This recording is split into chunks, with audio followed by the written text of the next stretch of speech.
Year 266 Jin Dynasty. The clan leader is caught in a trap, knife to her throat, while her crew just screams uselessly for the attackers to back off. One of the assailants, his face twisted in rage, orders his men to grab some random dude who tried to play hero. But suddenly, the tables turn. Now she, Lady Gushi, has the bastard in her sights and offers him a deal, his boss's name for his worthless life. The cocky mercenary just laughs right in her face, telling her she's the dumb bitch who has no clue just how fucked she really is. With ice in her veins, she brushes off his threat, calls him a fool, and then, holy shit, she fucking moves to show him who's really in charge. The next thing you know, her hairpin is buried in his neck, and the look on this dude's face is just pure, unadulterated what the fuck. She coldly tells him his words were empty threats as he collapses, managing only a death rattle of pain and agony. The poor bastard hits the ground choking on his own blood, unable to even get a word out, utterly wrecked. She grabs him by the hair, explaining that faking weakness is a classic move, and on her family's real battlefield, he wouldn't have lasted a single second. Yeah, she absolutely destroyed him. The lady orders her men to drag his ass away, find a doctor to keep him from dying too soon, and torture him until he spills the name of his employer. And just when she's about to celebrate her win, someone calls her name, and a blinding pain shoots through her head, making her lose all grip on what's happening.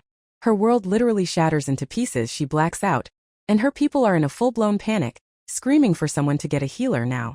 The truth flashes in her mind. She is Gushi from the Great Jin Dynasty, and by some completely bat's hit means, she has ended up inside a book. She wakes up in a totally different world and a new body. Now she's the eldest heiress of the modern Xian Yuan family. She's trying to explain to some office drone that she's from another world, and that her new role is just some rich, weak-willed chick, a side character. The doctor, barely keeping a straight face, politely asks Miss Gu how long she's been tripping this hard. Can't really blame the guy. But in her head, she's already stating that she's been in this world for 2 days, and has already fully adapted and accepted her new reality. She looks the doctor dead in the eye and tells him, straight up, that she knows who he is and demands his help. This serious moment is completely shattered by the stupidest fucking ringtone on her phone about some dude named Ilyasha, which makes the guy across from her just freeze. It's not Ilyasha on the line. She's being told that her younger brothers got into a fight and are now sitting in a police station, waiting for a Lady Yen to come get them. She automatically asks what the hell a police station is, trying to compare it to the yamen she knows, which completely blows the poor doctor's mind. She's pissed. Some punk from her new family got into a brawl, and now she, a clan leader, has to drag her ass down to a station to pick him up? What a fucking joke.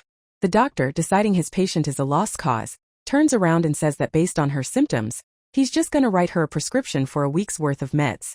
But she stands up abruptly and walks to the window, making the doctor panic and scream, asking what the hell she thinks she's doing. She turns and, with stone-cold calm, explains that since he refuses to believe her, she has no other choice except to get a new doctor. And with that, she elegantly jumps out the window, leaving the guy completely fucking floored. The plan worked perfectly. Landing on her feet, she finds herself in the middle of a totally alien world, surrounded by cars, students, and people glued to their phones. She once again realizes she's landed in a bizarre world where she's just a stranger who happens to share her name. Memories of this body's previous owner flash in her mind. An arrogant, rude girl who, at 24, fell in love at first sight with the company's president. She meticulously planned everything and managed to marry him, but of course, she didn't have the brains or the balls to actually control a man like that. Turns out, in this new family where only the strong survive, the previous version of our hero was constantly humiliated and treated like dirt. On top of all that, her husband Yen Xiao has fucked off somewhere, leaving her to deal with all the problems alone. The Yen household is now being watched by everyone and their mother. Internal power struggles and external threats are popping up, and now she, instead of that weakling, has to manage this whole chaotic mess. And right on cue, a text from an assistant pops up. The fourth brother is in trouble, and they can't get him to calm down. She scoffs internally. For 10 years, she ran a clan of warriors ready to die for power, and these rich kid dickheads? Fucking useless. She makes a firm decision. Since there's no going back, she's going to build herself a damn good life right here. And for starters, she thinks, these useless brats need to be properly disciplined and taught a thing or two. The driver pulls up to the entrance and reports that they've arrived at the police station. And there he is, the man of the hour, the fourth master, Yen Wenjia, sprawled out in a chair with his feet kicked up on the table like he owns the place. She calls his name coldly, and the guy spins around in shock, barely recognizing this woman as the Gushi he knew. The brat immediately gets defensive like, what the hell is she doing here? That's the secretary's job. She calmly replies that she came because she's his sister-in-law. She stares him down and, without any bullshit preamble, demands he report what the hell happened. His brain short-circuits. He has no idea what she's doing, because he remembers her as a timid, clumsy, hysterical mess. She demands again that he start talking, but Wonja just smirks and tells her not to even think he's going to crack. And so, with a dead serious look on her face, she silently starts taking off her belt. The message is crystal clear. Talking time is over. He panics, asking what she's about to do. But then another asshole walks into the room and starts mocking him, saying Brother Wonja has vanished and no one knows if he's dead or alive. Wonja instantly loses his shit and asks this punk, Jiangjin, if he's missed the taste of his fists. Jiangjin just flashes a cocky grin and tells him to go ahead and try it, daring him to throw a punch right there in the police station. But before they can clash, the sharp crack of a belt echoes through the room, and a new character appears in the doorway, looking shocked to see a sister-in-law disciplining her brother-in-law. This blondie immediately declares that no sister-in-law is going to help him and arrogantly asks if she even knows who she's talking to. She instantly recalls his file, Jiangjin, the third master of the Jiang clan, and she knows something interesting about him. She walks right up to him and tells him to his face that he's the one who started this whole circus in front of a crowd, that he was the main instigator. Then she coldly adds that if he even tries to pull rank here, nobody will be able to get his ass out of this station. She glances at both of them and says she came to pick them up, but if they pull one more stunt, it's going to end badly for both their families. Turning to leave, she gives them an ultimatum. Either they get the hell out with her, or they can stay and plaster their faces all over tomorrow's newspapers for a crowd of reporters. Wonja tries to make a break for his own car, but she stops him dead in his tracks, asking where he thinks he's going while nodding towards her car. He throws a defiant look over his shoulder, saying it's none of her business, still trying to act tough. She just smirks to herself. Her own son was commanding an army at his age, and this kid's childish tantrums? They're easily trainable. It then turns out that Jiangjin also needs to be delivered to the Yan family, so without a second thought, she orders both of them to ride with her, apparently to go apologize. In the end, both rich boys obediently get into her car while she watches with her arms crossed. The plan once again worked perfectly.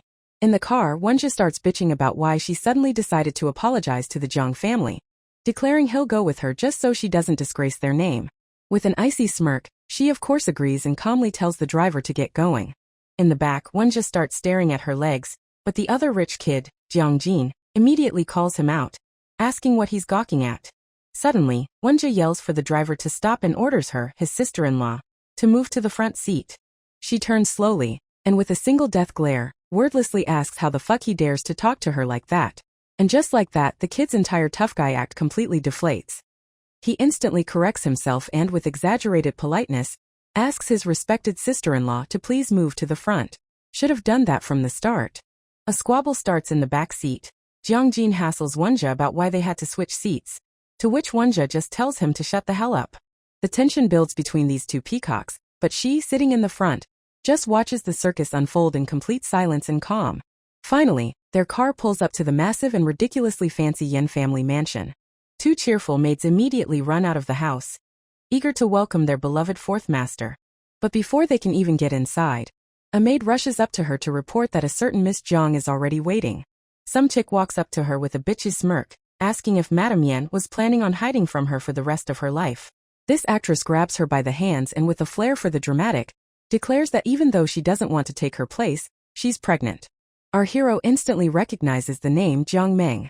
Memory serves up a flashback of this same Jiang Meng, a young actress, barging into the house screaming that she's her husband's mistress and is carrying his child. And while the body's previous owner just had a hysterical breakdown in response, the new goo she has other plans.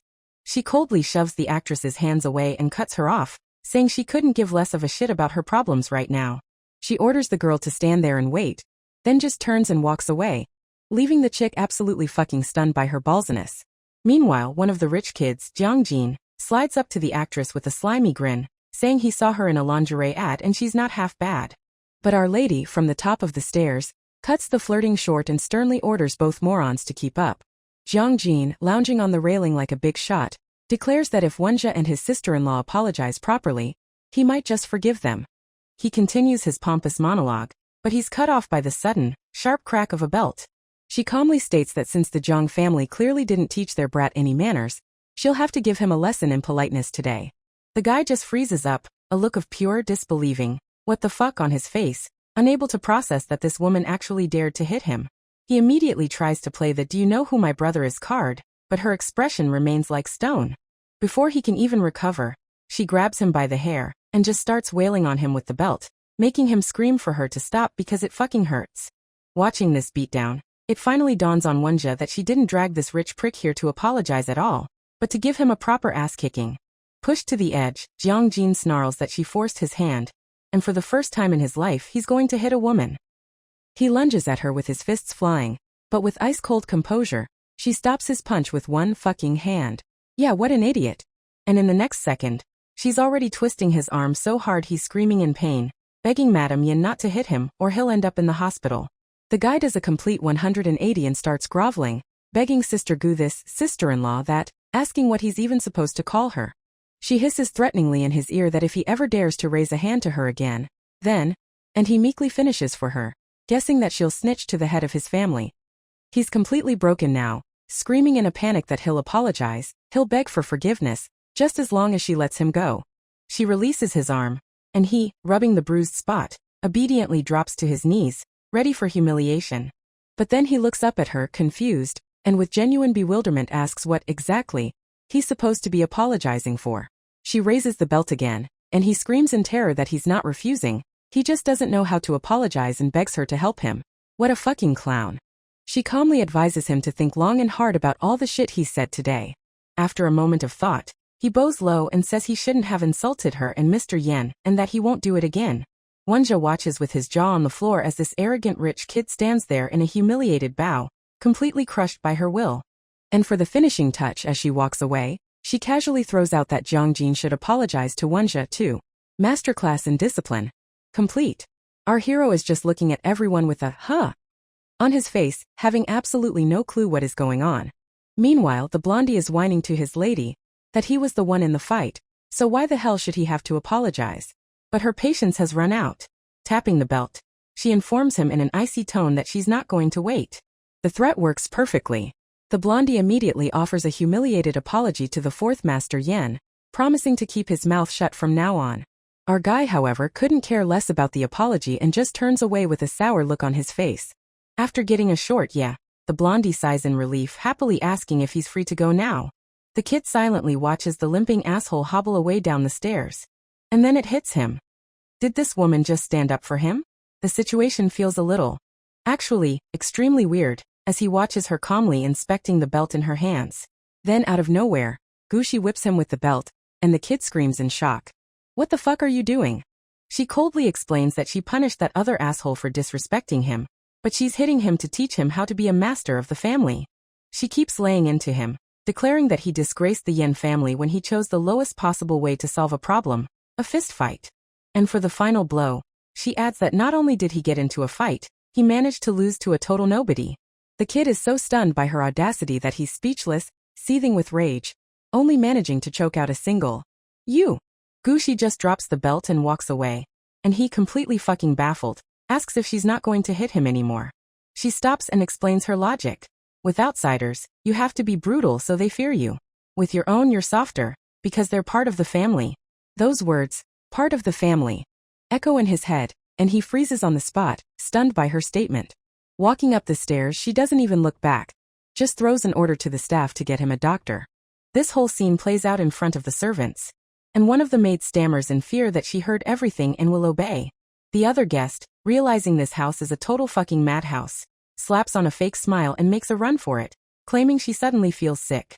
The second she's out of the house, the chick thinks to herself that Gushi has completely lost her mind, and she needs to tell him immediately. She jumps into her car in a panic to make that call as fast as possible. On the other end, some guy is pissed she's calling so often, but she just babbles that things are going very, very badly. The man, a guy named Chao Jiayi, reminds her that if Yen Chao disappears, his powerful friend will definitely come looking for him. That's when she snaps, screaming hysterically that his wife, Jian Rue, will show up and kill her when she finds out about the pregnancy. The lover boy coldly gives her an ultimatum. Either she gets rid of the kid, or she won't get a single dime, and the plan to frame Yen Chao goes to hell. Pulling herself together, she realizes that if Yen Chao comes back alive, her own fate will be way worse than anyone else's. And that's when the guy on the other end lays out his cards. Yin Chao is currently stuck in Africa, right where there's been a very convenient Ebola outbreak. The plan worked perfectly. He's sure there's no way Yin Chao is coming back from this trip alive. Meanwhile, our guy asks a maid if that wasn't the same chick who leaked info to the paparazzi about him and his older brother at a hotel. Getting confirmation, the kid starts putting the puzzle together. His brother vanished half a month ago. The scandal was 3 months ago. So what the fuck does she want? Just then, someone shows up with a first aid kit, telling the fourth master that Madame Yin sent him to treat his wounds. Later in his room, the kid asks a maid what Gushi is up to, but she just says the madam is resting. But the resting madam is in her room, thoughtfully whispering the name of his missing brother, Yin Chao. The shocking truth resurfaces in her mind. She knows this man is not to be fucked with, and she can't believe he ever married her body's original owner. She knows the plot already. During his disappearance, Yin Chao is supposed to meet and fall in love with a girl named Yu Xiaoxiao. Then, according to the script, he'll return home with this new love, and that's when he'll file for divorce from her. And she can already see the crumpled divorce papers in front of her.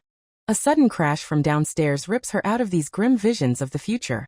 A maid bursts into the room with news that a Mr. Zhang has arrived. And our hero furiously thinks, did that sick bastard tell him everything? Our guy picks up the phone, but the caller on the other end doesn't even listen, immediately demanding to speak to Madame Yan. The kid tries to take the hit, offering to discuss everything with Mr. Zhang himself, but the guy shuts him down hard. It's not his place. That's when our hero loses it, screaming into the phone that Zhang Jin dared to insult his brother, and that's why he got his ass kicked. At that moment, Gushi appears, calmly walks over, and authoritatively demands he give her the phone. He tries to argue like, I'll handle it, but she shuts him down with a single death glare and a simple, no you won't. Before he can react, she decisively takes the phone from him, leaving him in a state of total shock. Bringing it to her ear, she introduces herself with killer calm. This is Gushi. I'm listening. On the other end, she's told politely, but with a veiled threat, that her actions have wounded their family's pride and forced them to pay a visit. After hearing this blatant threat, she just silently hangs up the phone, without showing a single emotion. Meanwhile, the caller himself, Mr. Jiang, is mulling over his next move while his assistant doubtfully asks if he really wants to visit the Yen mansion. Our antagonist, Mr. Jiang, puts out his cigarette and makes his decision. Today at 3 p.m., he will be at the Yen mansion. With a predator's grin, he decides that since there's still no word from Yin Chao, it's the perfect time to pay a little visit to his love nest. Back at the mansion, our kid grabs Gushi's arm in a panic, asking why she answered the call, and if she isn't afraid of retaliation. She looks him dead in the eye and calmly asks if that isn't the same reason he just tried to take all the heat himself.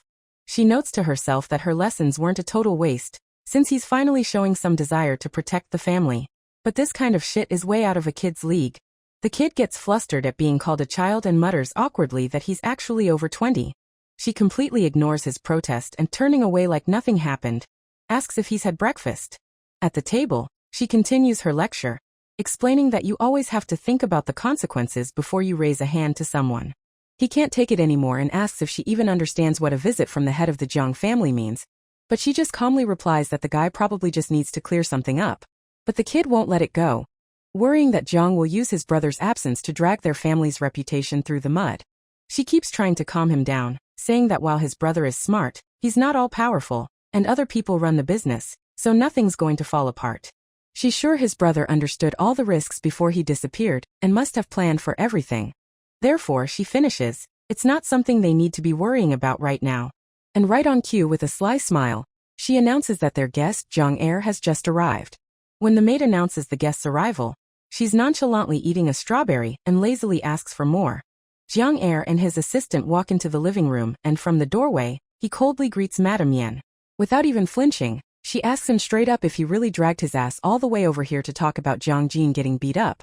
Zhang Er lowers his eyes and says with emphasis that in this life, you have to answer for all of your actions. With a smirk, he goes on the attack, asking why the Yen family felt the need to slap his family in the face with this scandal. But she immediately counters his attack, reminding him that his family did the exact same thing to them, and now she coldly asks, so what are we going to do? Zhang Er leans in closer and smoothly asks what kind of solution she has in mind. She replies that she sincerely wanted peace, but was forced to strike back. Without breaking eye contact, she simply orders her brother-in-law, lean down.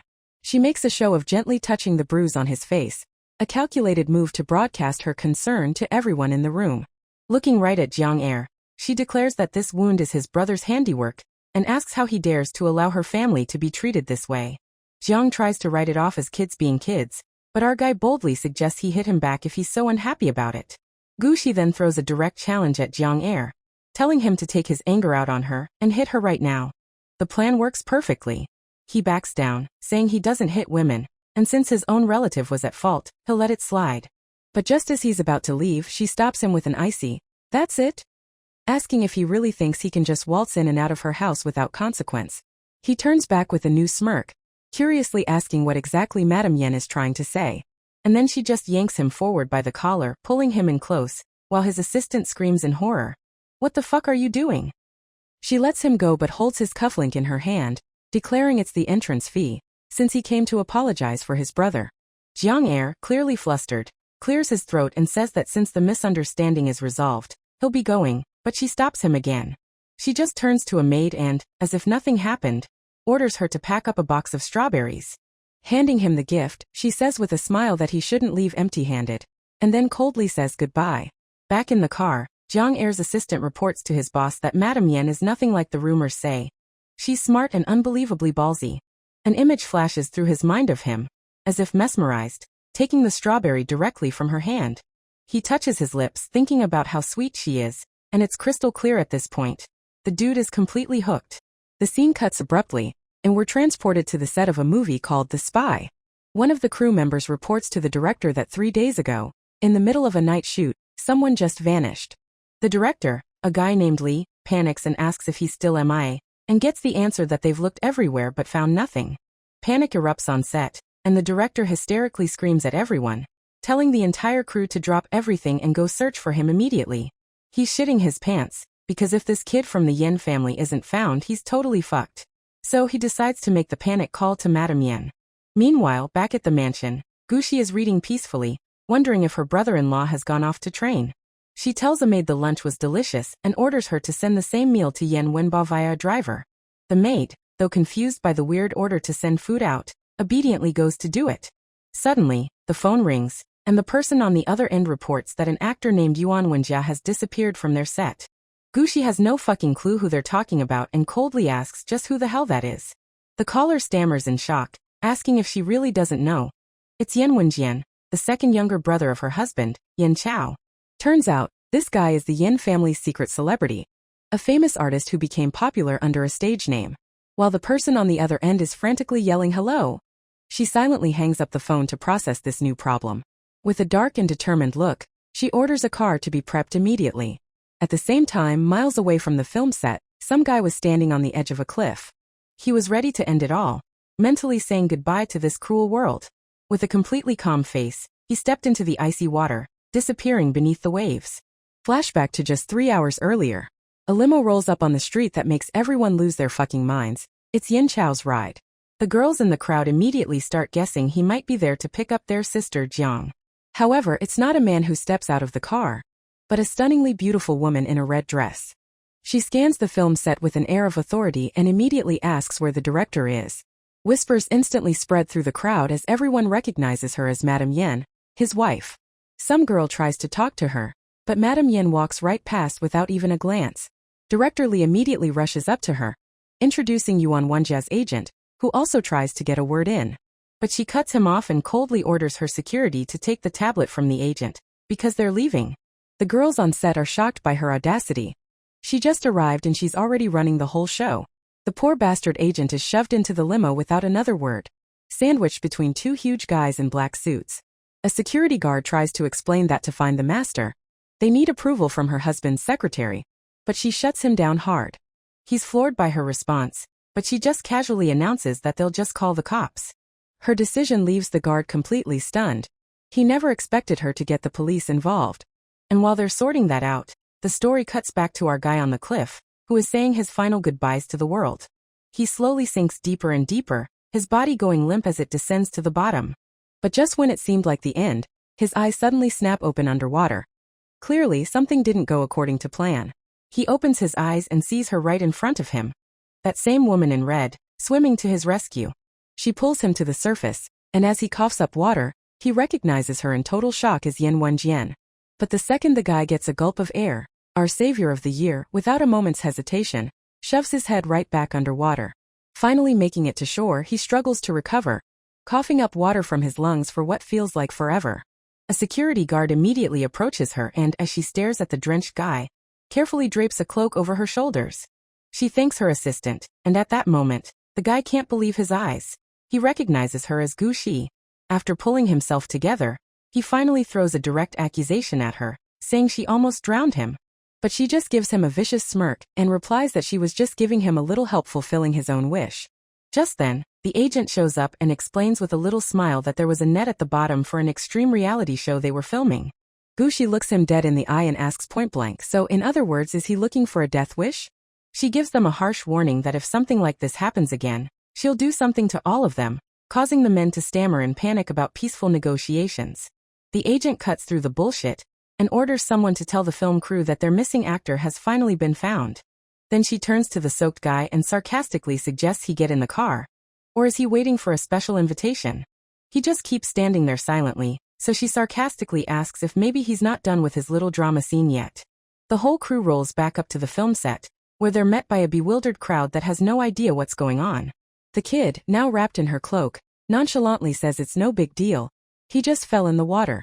Yeah, right, happens to the best of us. The film crew immediately rushes him with questions, but the agent calms everyone down, saying the guy just needs to change his clothes. The director runs up to Madame Yen, showering her with thanks for her help, and offering her a hot coffee. Meanwhile, the kid is thinking that this is the third person to call her by that name, which means it really must be her. Finally, he works up the courage, walks up behind her, and asks point blank if she is Gu Shi.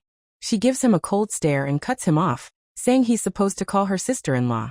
Back on set, it's total chaos. The director is running around screaming at everyone about where to move the props. The agent, with a sycophantic look on his face, asks Madame Yen how she even figured out where to find the stuntman. She breaks it down for him real condescending like, rich kids are usually spoiled brats who'll do anything to get attention. She asks the agent how, after knowing Yen Wenjian for so long, he never noticed these kinds of stunts before, which leaves him completely speechless.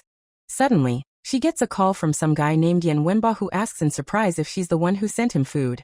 She confirms it was her and asks if he didn't like it, to which he shyly replies that it was all delicious. The stuntman kid overhears this and is absolutely livid. So she's feeding one brother while trying to drown the other? Yeah, makes perfect fucking sense. After ending the call, she looks at her phone and thinks to herself how weird both of them are. Her mind is racing about these two brothers. One is shocked by a home-cooked meal, while the other values his life so little that he pulls all kinds of crazy shit. Sitting alone, she comes to the conclusion that the Yen family is just bizarre, no rules, no normal family ties. And just like that, the director's clapperboard snaps, and filming for the new scene finally begins. Turns out it's a scene where our guy, decked out in a fancy suit, has finally made it into the high society he'd always dreamed of. He picks up a glass and feels like a fish in water, completely in his element and in total harmony with his surroundings.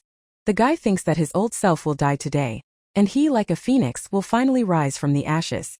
The scene is a wrap, and everyone around him is applauding and praising his performance, while he's just beaming with pride. The agent also runs up to congratulate him, but the actor immediately cuts him off, looking around for Gu Shi. Someone tells him she bailed to go to the mall, and the kid just loses his shit. How dare she walk out during his moment of glory? Meanwhile, Gu Shi is already in a store where a terrified shopgirl, choking on her noodles, timidly asks if they'd like to buy something. She doesn't even look at her, just points to a mannequin and authoritatively orders her to wrap up that outfit. With cold surprise, she asks the shopgirl if this gorgeous outfit is somehow not for sale. The shopgirl immediately starts bustling around, explaining she just got flustered because it's the first time such a high-status lady has come into her store. Without any emotion, Gu Shi hands over her unlimited black card to pay for the purchase. At the same time, somewhere far away in Africa, two soldiers in full combat gear get some kind of signal. He sees a notification for a clothing purchase and panics, thinking someone dared to steal their boss's credit card. But the boss himself, standing in the shower, just calmly looks at his phone, seeing a whole string of tiny purchases. Yeah, what a heist of the century. Meanwhile, Gu Shi, now in her new clothes, is walking down the street thinking about how wonderful this new world is. Half an hour later, shopping bags in hand, she's standing outside a coffee shop, enjoying an ice cream cone. She's in pure ecstasy over the strawberry flavor. genuinely believing it's the best thing on earth. At that exact moment, the actor, now in a mask, spots her and realizes she hasn't left after all. Suddenly, her phone rings, and a panicked voice on the other end informs her that Mr. Jiang is back in Beijing. She hangs up and turns around, causing the actor Kit to freeze in panic as she walks straight towards him. Walking right up to him, she stares silently, and all he can do is let out a nervous laugh and mumble something about a coincidence. As if nothing's wrong, she asks if filming is done for the day, and he confirms it, still flustered. Then she orders him into the car to go home, and like he's her personal butler, hands him the shopping bags. On the way to the car, he asks if she knows Jian Chong, and she replies that he's supposedly some friend of her brother's. Back at home, while an old-fashioned phone is ringing its head off in the living room, the kid says he's just going to head upstairs. She picks up the phone, and Mr. Jian Chongmin's secretary informs her that he and his wife would like to pay her a visit tomorrow evening. She agrees, noting to herself that she's barely arrived and guests are already lining up. Looks like this time it's serious. Right on cue, the director's pushy secretary calls. He's already sniffed out the visit, and is trying to weasel his way into the meeting. Guess this place is the new hot ticket in town. She barely has a moment to breathe before the phone in the living room starts screaming again. She picks it up and freezes in disbelief, because on the other end is her own mother. We get a look at her parents, her father Gu Xiumin, who made a fortune selling textbooks, and his unemployed second wife, Zhang Xian.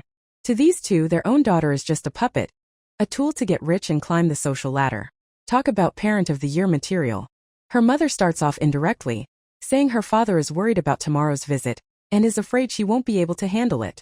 The mom tries to invite herself over, but Gushi shuts her down hard and slams the phone back on the hook. She thoughtfully notes that way too many people are worked up about this upcoming visit, as if a real battle is scheduled for tomorrow. Then she calls over a maid and coldly orders her to just hang up if that woman calls again. At that moment, Yin Wenjia comes down the stairs holding a thermos and asks in surprise if she's back already.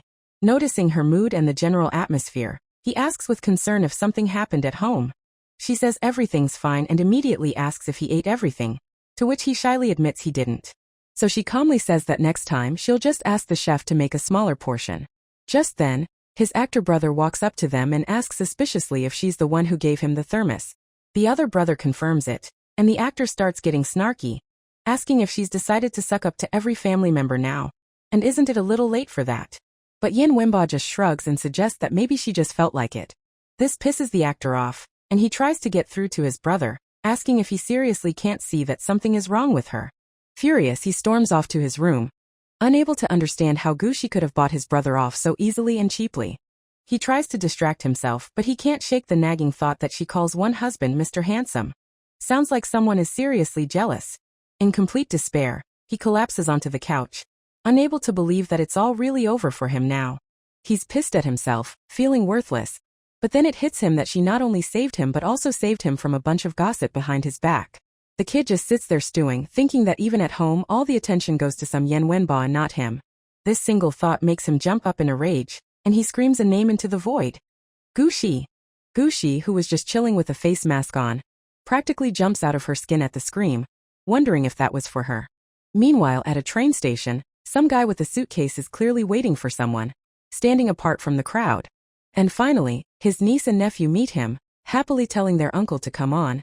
He must be tired from the trip. The girl immediately asks if he's planning to visit the Yen family, saying she hasn't seen Gushi in a long time either.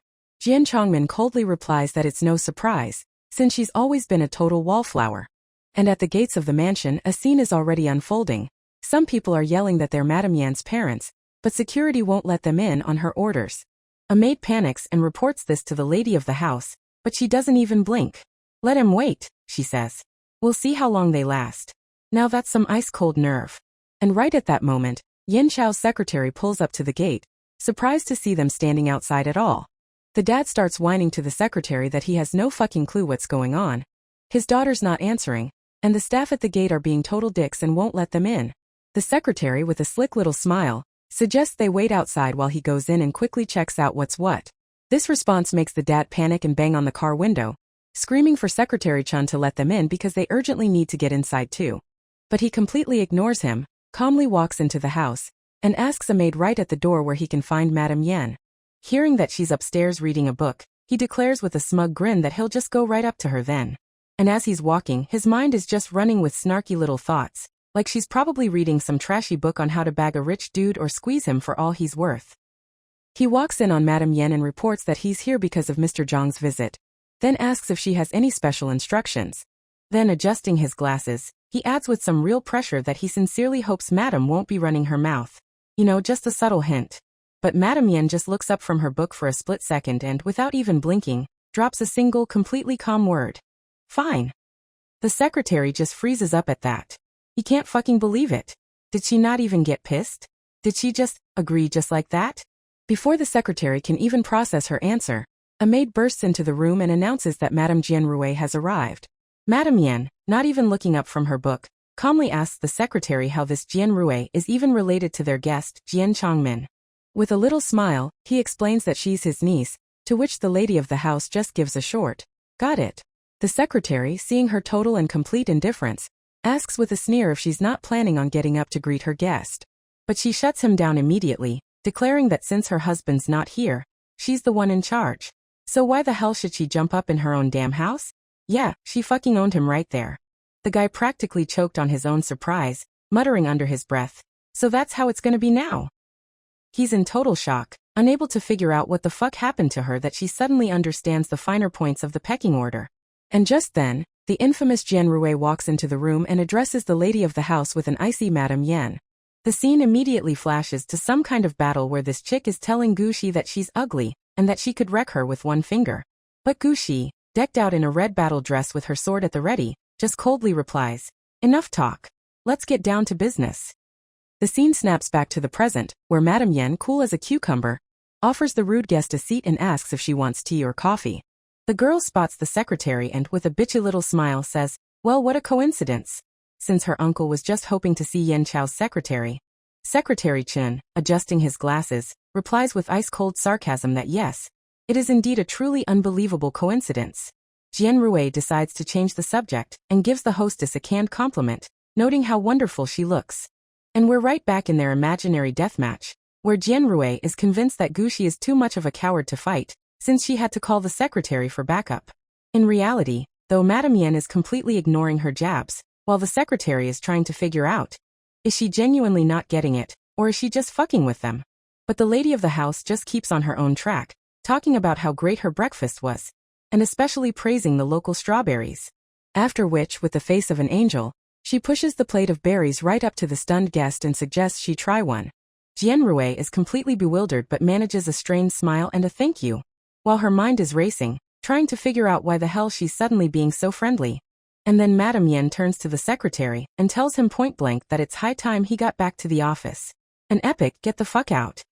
The secretary, realizing he's been politely kicked out, agrees with a sour look on his face and says that in that case, he'll have to take his leave. But then Madame Yen suddenly stands up and announces that she has to go too. She just needs to quickly change. This plot twist leaves both the secretary and the guest completely stunned, unable to utter anything more than a shocked, "What?" And we flash back again to Gu Shi with her sword drawn, coldly stating that she never once considered this upstart to be her rival. Jianrui tries to stop her, but she completely ignores her, and leaves some guy named Yin Jia in her place, ordering him to take care of the guest. The kid points at himself in shock, while the guest realizes in a rage that this is just pure mockery. She's been left with the most spoiled brat of all the Yen brothers. Yin Jia, accepting his grim fate, gives an awkward cough to somehow break the tense silence that has fallen over the room. He offers the shell-shocked Jianrui a seat, and says he'll pour her some tea, which just sends her into an even deeper state of shock. In the end, we're left with this ridiculous scene. A flustered kid, an enraged guest, and a humiliated secretary, all abandoned by the lady of the house. And Madame Yen, with a completely unbothered look on her face, just walks off to handle her business, not even glancing back at the circus she left behind. And it turns out, Madame Yen didn't leave alone. She took Secretary Chen with her, and now they're sitting in tense silence in the car together. The secretary decides to break the ice, beating around the bush about the fight before asking point-blank if it's true that Director Zhang just rolled up to the mansion uninvited. She looks at him with a sly grin and asks in return if this so-called Zhang heir has already run to him to snitch. He swears he hasn't, but he's dying to know how she managed to handle that arrogant prick. Instead of answering, she just grabs him by the tie and yanks him in close with one sharp move. The dude is shocked. So are we. She looks him dead in the eye and asks with a predator's smile if he's, by any chance, feeling a little scared. And then as if nothing happened she lets him go, goes back to her book and casually says, something like that is how she handled him. The secretary, red as a lobster, straightens his tie, unable to believe she was just so inappropriately close.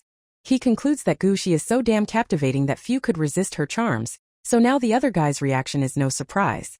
And after all that, like a guilty little schoolboy, he asks hopefully, my boss Mr. Yen, he's not gonna find out about this, right? Our heroes arrive at the Yen family office, where the secretary announces that Mr. Jiang is waiting for them on the 9th floor. They're met in the office by the staff, who all greet the secretary in unison. He, with an air of importance, announces he has arrived with Madame Yen. Hearing this, all the employees immediately bow low and in perfect chorus, greet the madam herself with the proper respect. She just gives them a cold glance and drops a short, authoritative hello in response. At the same time, an assistant reports to Mr. Jiang that Secretary Chen is on his way and will be there shortly. And then they meet. The men exchange handshakes, after which Jiang coldly says her name. Gushi. He reports that his people have combed through Niger but haven't found Mr. Yen, though there are leads he might have been moved to Mali, which is crawling with terrorists. Secretary Chen politely thanks Mr. Jiang for the update, while Jiang just silently adjusts his glasses. And then Jiang suddenly declares that he's deeply indebted to her husband, all while staring intently at Gushi, who has no idea why he's gawking at her. And it's all because our hero has apparently changed so much that she's completely forgotten she has a history with this guy. She's got the memory of a goldfish. The secretary quickly brings Madame Yen up to speed. The search for her husband in Africa is ongoing, but the main thing now is to keep a handle on the situation back home. Jiang immediately gets what he's hinting at and asks directly about the problems with the Baoxian company, while Gushi tries to remember what the hell that is. The guy grimly admits that he's pretty much lost control of that mess, and the situation is looking bad.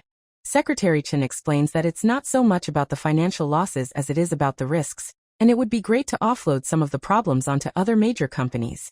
He immediately brainstorms some options. They could try to negotiate with the Jiang or Song families, or even hit up some foreign investors. But Jiang shoots that idea down immediately, stating that foreign help is not an option right now, and the Jiang and Song clans can't stand the Yen family. The secretary insists that's exactly why they need Jiang to be their negotiator until the boss gets back. And without another word the guy agrees. It's a trap. And then Gushi butts into their manly business discussion, thinking to herself that the losses from this subsidiary are a non-issue. Yet the secretary is panicking for some reason. She coolly suggests they just negotiate a partnership with the Jiang family, and then carefully spread the risks among other major corporations. She's already running the numbers, remembering that Jian Changmin's family is already balls deep in several major projects. She recalls her old lessons where she was taught that the word elite isn't just for show, and she knows a thing or two about it, having moved in the right circles. A bold plan forms in her mind, and she decides it's time to act, because since ancient times, not everything in this world is something only men can do. Snapping back to reality, the secretary asks if she has any questions, but Gushi cuts him off with a short, cold no. So Jiang hits her where it hurts, asking if she really doesn't want to know about her husband's fate. But with ice in her veins she replies, not interested. Jiang is completely floored by that answer. He can't believe she could care so little about her husband, who might not even be alive. Seeing the tension spike, the secretary decides to step in and tactfully suggests Madame Yen head to the car, saying it's time for them to go. But right at the exit, she turns back and declares with unshakable confidence that she firmly believes her husband will return safe and sound. That answer seems to explain everything, and Jiang watches her leave with an understanding look, agreeing that's exactly how it will be. After that tense conversation, the whole team silently heads for the exit, leaving Jiang to process what the hell just happened. But then Gushi suddenly stops at some random door, and the bewildered secretary is like, what the fuck are you up to now? She just holds out some kind of card to him, and the flustered secretary with no clue what's going on takes it. He looks at the hotel key card and it hits him. He told her to keep her mouth shut, but not this fucking literally. The secretary stares at the card, and his cheeks turn beet red. Looks like he finally got her not so subtle hint. But Madame Yen immediately brings him crashing back down to earth, bluntly pointing out that he has tea stains on his pants. What a total buskill.